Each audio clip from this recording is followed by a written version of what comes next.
Okay, I'm just going to give it a minute or two so some people can come on live so we can start hopefully sharing this video.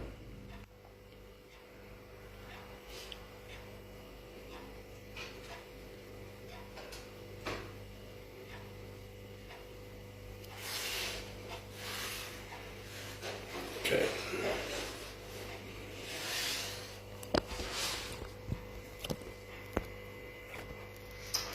Well, this is the first time for me doing a live stream, so bear with me. Guys, see some people popping up there. I'm just going to give it like a minute before I start. I want people to hear the full story here.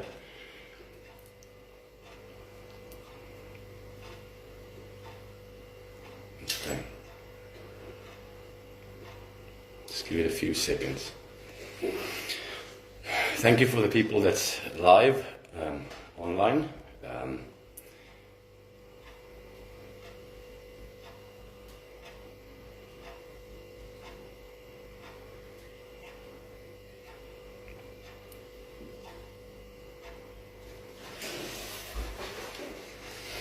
I promise you it's going to be an interesting discussion, so I hope people can share this wide as possible. My intentions are good, actually, but I do have to get this information out.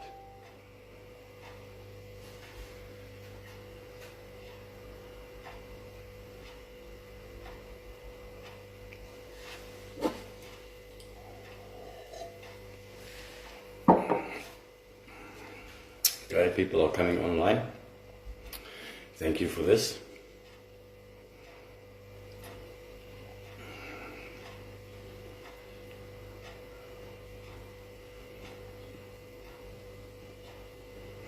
Okay, I'm just going to start quickly and go through a short. I'm going to get to the facts now. The information I'm going to share is all factual. It's all on record. It's available. So I put myself out here, and I say I hope people will share this video so others can see it as well. Everything I state here is fact. It's on record, and people can take me to court for this. I will state the same things, and they can hear it in the factual recordings that I have available. I'm just going to start off on a quick 2 minutes just to explain where I come from. I'm just a South African citizen, like every other one of you. I am not into politics. I am not a politician at all. And I'm apolitical. I've been bumping heads with a lot of politicians in my own community here since the start of COVID. And trying to get a local economy created, trying to get people jobs and assistance. And to date, sorry for that. To date, they've been pouncing on me and giving me a lot of grief for that. They've banned me from all the local groups and whatsoever, which is okay. I did say on my last few posts that I will not stop. I will continue, and I will go as far as I have to reveal and expose them, which I am doing. Okay, so the information I have is it comes a long way. It comes a long way, and it involves very, very big people, politicians, presidents, ex-presidents, ministers, chief justice. Like I said in my preview, I started debating with politicians about 2 years ago. Since COVID, I picked it up a bit, and I crossed lines with a man called Neil de Beer. Okay, so he knows about me as I did release a live video on an Australian channel, a few snippets of the information, on-hand information in his own voice recording was revealed as well. They did contact me afterwards again. They were very angry with me for releasing this information publicly, and because it's sensitive and it does affect every South African. Okay, so just to start on that story of how this cabal and the government and everything works together, how they are intertwined and decide where our country is going and what political system is implemented.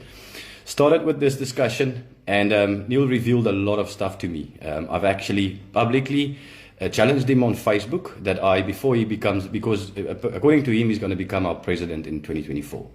And it's highly likely, and I will explain why just now.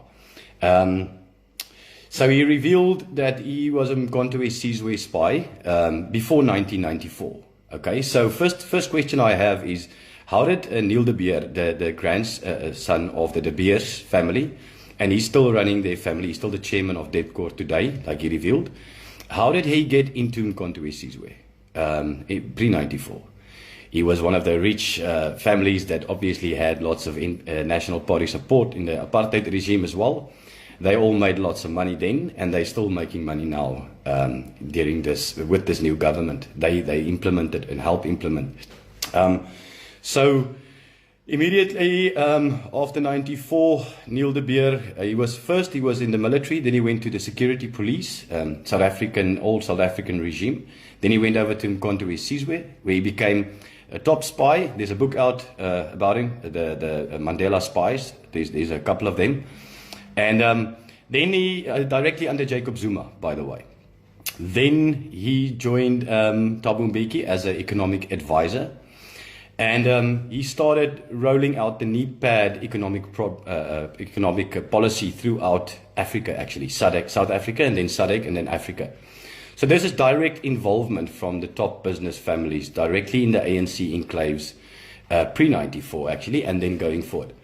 He continued being economic advisor for many presidents, as he claimed himself, and then went on to implement the central banks throughout Africa, the African Monetary Fund in Africa, and he also started an investment fund. According to sources, it's based in Mauritius, that invests in African infrastructure like harbors, rail and power stations. So they've got it covered from all sides. Then Neil revealed that 9 powerful business families are basically connected, and they came together to change this country. That include under a guy called, many of you probably haven't heard some of these names before, under a guy called Michael Louis, which is a powerful banker. He owns banks in Europe, and he owns is a big landowner as well. And so you mentioned the Ruperts as well, and Grain Power, and all of these 9 powerful business families. Then he went further to reveal very, very serious information that to me is quite a shock. Many white South Africans will find this as history, as maybe part of history, but many black South Africans will find this highly significant, because it concerns the killing of Chris Hani in 1993. And obviously that information was shared to South Africa that it was the right wing that killed Chris Hani. And it's been used ever since to divide South Africa racially. Every big ANC and EFF march and they call Chris Hani, the name of Chris Hani. But then I asked Neil bluntly, who killed Chris Hani? Because I believe it was not the right-wing people, or the white people for that matter. And so Neil said immediately, no, it was not.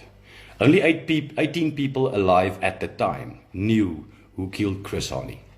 So that immediately tells us that it was not the right wing or the white people as claimed. But then he went further to say, I said in the recording, in the discussion, I said, I heard in previous SACP and South African Communist Party functions that they were singing Zuma Tell Us Who Really Killed Chris Hani. So he went ahead and said, okay, 18 people alive knew. Zuma definitely knows, because he was head of Mkhonto Sizwe intelligence at the time, and Neil de Beer worked directly under Jacob Zuma.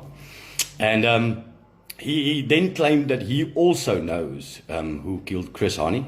And that information I want to come out in South Africa, because I need the black people to know that information as well. It was not the white people or the right wing. Maybe they are the ones, Clive Derby-Lewis and Janus Wallus were the ones that pulled the trigger, but they were not the one that called the shots to kill Chris Hani.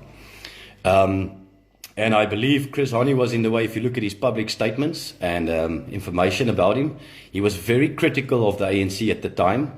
meeting with, another thing he revealed very clearly is Mr. De Beer refers to Evie de Klerk and Rolf Meyer and these people as traitors. They betrayed South Africa because before they negotiated for South Africa, they negotiated indemnity for themselves, and there was agreements come to between themselves and the ANC. And Chris Hani was very critical of this. And he mentioned publicly, if the ANC struggle heroes, or the people that struggled, ends up driving Mercedes-Benzes and live in palaces, then the entire struggle will be lost, which basically it is. So this is also why Jacob Zuma comes out every now and then. I believe he was caught with his hand too deep in the cookie jar. And now he sits with this tool and some of these secrets, and he's threatening the ANC. If he goes down, obviously he's got nothing to lose. Then he will make this public and he will bring a lot of people down with him. So then Neil de Beer went on to explain how they run the economies, physically run the economies of Africa, not just South Africa, Africa, through the investment, what can I say, funds and whatsoever. And then he went further to say how they are going to change the political system in South Africa. They are currently in the motion of changing the political system in South Africa to a system that is currently being rolled out globally. Okay, so, and he went on to explain how the system will work, because at the time Neil de Beer thought I would probably join his UIM movement, which is also very highly connected with some of the other new movements popping up in South Africa. I have confirmed that. To me, it's a color sports. Politics has become a color sports. It was blue and red and black, yellow and white. And now it's orange and green and all these new parties. But people should really look at these facts. A lot of the politicians, the clean politicians in the parties that existed up to now, are starting and forming these new parties. I know for a fact Masawa Lakota is involved. He was the first one. Michael Louis, the guy that I explained just now, he was the one that drew up this new legislation for independent presidential candidates, the direct election that was passed by our constitutional court. The full bench passed it, and it's now in front of government. They also said it was openly accepted by our government. And people should ask, why would the ANC openly accept this new policy? And I can explain this, because this is very much orchestrated, people. Since we had this discussion in October 2020, that's when we had it. I sat with it till now. I did share snippets. And but I was very much concerned for myself and my own safety and people around me. But I have obviously set up some insurance to make sure that if this information does not come out, and if anything happens to me or anybody around me, that this information will come out either way. So I took a lot of this information. It's an hour and a half recording that we had a debate, and we really revealed a lot. I will share this. I will share this recording as well. And like I said, I will state this in a court. I did send this information to the Zondo Commission, which I personally believe state capture took place in 1994. It took place when the De Beer family had their grandson in the top enclaves of the ANC already. And so this all is connected. You must listen carefully, please. This is all connected. I've emailed our government many times. I have warned them. I have warned them about this, and I've emailed Julius Malema many times. I must admit, the only person that in our government that had a concern for our country and for its people was Prince Buthelezi from the Zulu Nation. I only afterwards actually found out that he's the Prime Minister of the Zulu Nation, but he was very concerned because I've put forward issues of the food price that doubled globally, and how that's going to affect South Africa and Africa, our neighbors and everyone. I've put all these issues forward to them, and he was the only one that responded positively. The rest of these politicians, I can assure you, they are all in it for their own gain. And I've got a lot of facts to prove this. I will just ask South Africans this basic question. Have you ever seen one of our ministers or one of our senior politicians fired or taken to book or jailed for corruption, for collusion? And I personally say this publicly. Every single politician in our parliament is either in cahoots, is either guilty or is complicit to what is going on here, because they can use our constitution, they can use our rule of law to stop this, but they don't. Why would they not? Why would they not do this? Neil de Beer shared the information, for instance, Musi Maimane. We all know he was the leader of the DA. He stepped down from the DA. Suddenly, Ellen Zille came back, and these old DA people came back that made it much, very much a white party, like almost the NP government party in the past. And they came back, and I knew straight away this is going to destroy the DA, or at least reduce the DA. So Mr. Neil de Beer went into detail and explained the system that's coming in, basically what they require. They need the ANC to drop below 50%. And we can all see since then, I can personally see since then, how the ANC is physically self-imploding. Because they need them to drop below 50%, and they need the DA to drop as well. That's why the DA is also self-imploding. So they can bring this new coalition government that they have already planned out to the T. And they need basically 6 million votes to be to have the swing vote, and then take control through that means. This is all stated on record. So I took all this information, I shared it with Chief Justice Zondo. Actually, just the day before he requested to be extended, I was hoping it had something to do with it. But then they requested me to fill in an affidavit and share it and break it down to specific laws, exactly what law was broken. And I personally felt that was, I see myself in this situation as a whistleblower with lots of information that is critical to South Africa. Then they come with this, I have to break this all down and put laws to it and whatsoever exactly. It's very basic to see what laws were broken. I mean, looking at Mr. Chris Hani, what happened there, that's murder and that's collusion at the top level in our country. And I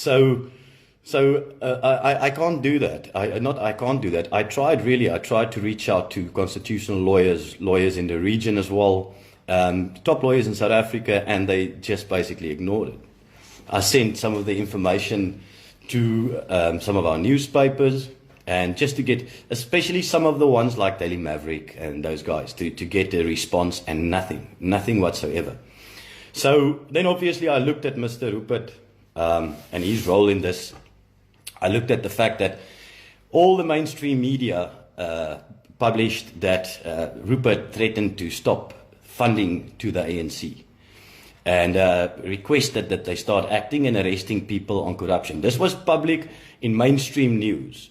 So I doubt that is fake news. If it is fake news, then we have a serious crisis with our news media in this country.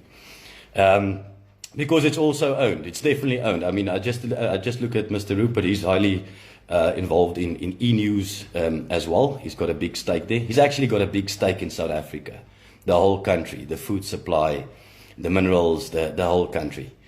And how these guys collude and operate, it really gets to me. And I believe South Africans should stand up to this. If these guys implement the system they have planned, and it's all very deceptive. It's really all very deceptive. The chaos that ensues currently on the go and ensues in our country are all orchestrated. And we will come to a point that whatever system they put forward, which they planned, we will accept with open arms. And by that time, we will basically have no means to fight it. We will have no means to fight it. So the only time to fight this is now. So why I said this goes for every South African in the country is I think we should start looking at this logically.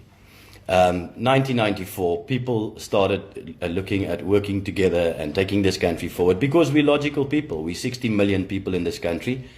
40 million is not going to go. 5 million, 4.5 million has got to go, not going to go and go anywhere. or go down. So we needed to find solutions, and South Africans were never given that opportunity to find solutions. All these things that's brought in front of us, listen to Julius Malema with this land issue. All this time, this land issue. And now this last few times on his public podium, he clearly states that all land will be owned by the state. Now my question is, who owns the state? They will physically own the land. They will physically own the food supply in this country. At the moment, I can promise South Africans, they own the politics, all sides of the politics. It gives us option to choose whatever they put forward there. If it's ANC, if it's DA, it's all controlled by the same people. So what I will request with this information, like I said, any single one of you can test me on facts. I can share, if you request, I can share the audio to you. I was contacted back after I shared snippets. I was threatened, my life was threatened. I was told I was going to get killed and I was going to get hurt and all of these things. And so I did touch some nerves. I know for a fact I was told I touched some nerves, not just in South Africa, but outside as well, with what I shared. And so I will get this information out publicly. And I want it to be tested. I want these people, these same people that's been involved since apartheid, they made money out of this country and they're still making money. And now they're going to take over control in this country. I can assure you guys that guy is pretty confident in everything that he says, everything that is planned, that he will become the president in 2024. And people will accept that. And because of his struggle credentials, the fact that he was in ANC Contour, he will be accepted from that side.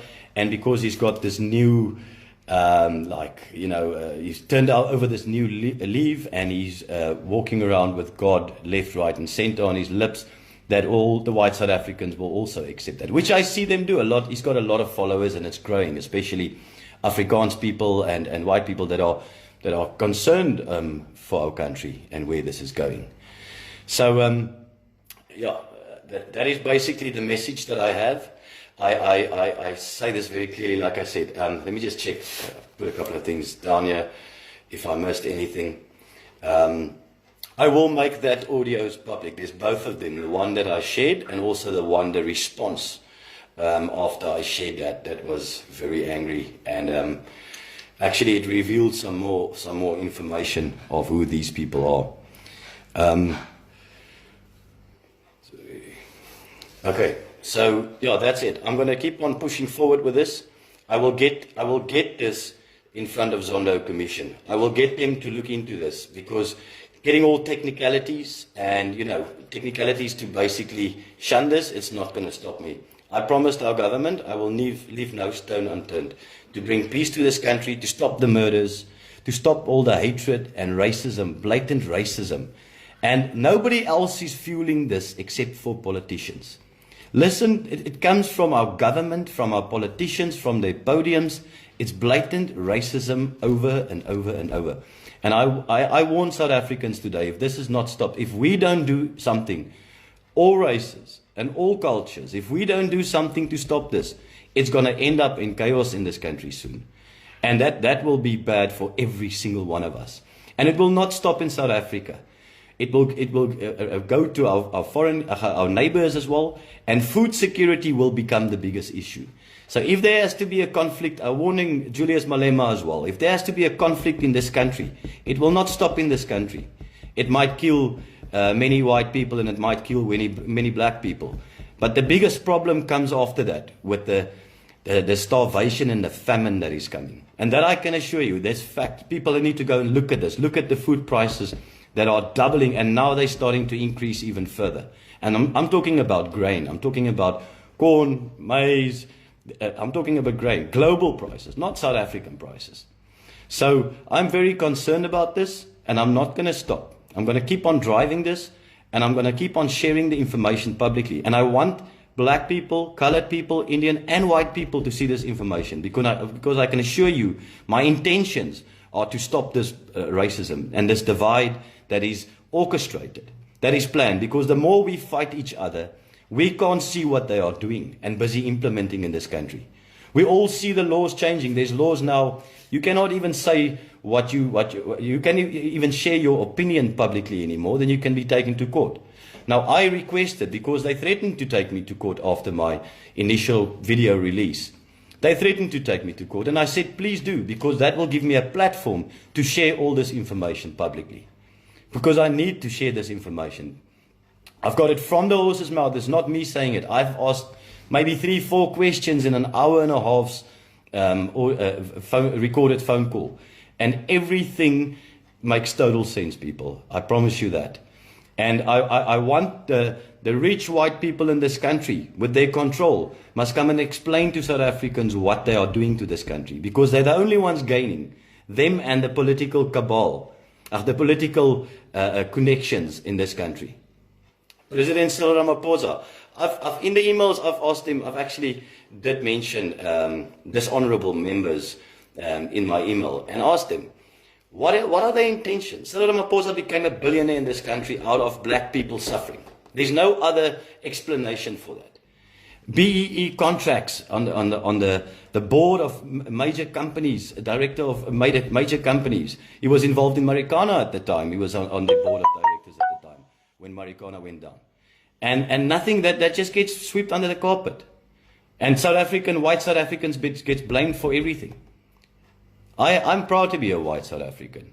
I am proud to be a white South African because I want to see this country going forward for everyone, for every single one of us. Because there's no other option. The only other option available, people, is conflict in the end. The way these people are going on and what they've got planned for this country. We will own nothing soon. We will really own nothing soon. They are taking total control of us. Okay, I hope this reaches a lot of people. If there's anything that you require, if there's any questions, please pop some questions. I don't want to keep this too long because I hope people will share it. And like I said, this information will come out in public one way or the other. It's with or without me. Let me be honest. With or without me, it will become public. Okay. So I hope to talk soon. I will be sharing some more information. What I'll do is I'll break down the call, the audio call. It's very long, like I said, more than 90 minutes. So I'll break down the specific sections that are important, and I will release it one by one. I'll make it public so people can share it and hear with their own ears and see with their own eyes what is going on here. Okay, the fact that Chris Hani was murdered by politicians, and I strongly believe it was not just the ANC involved. At the time, elder people will remember what transpired there. So please stay. I've got tons and tons of friend requests from hundreds of people already. I cannot accept all, obviously, but I will share this information and I'll keep on making it public from today onwards. I thank you for your time, and I trust this goes the right way because it's really, honestly, intended to help save our country and not to destroy it any further. Thank you.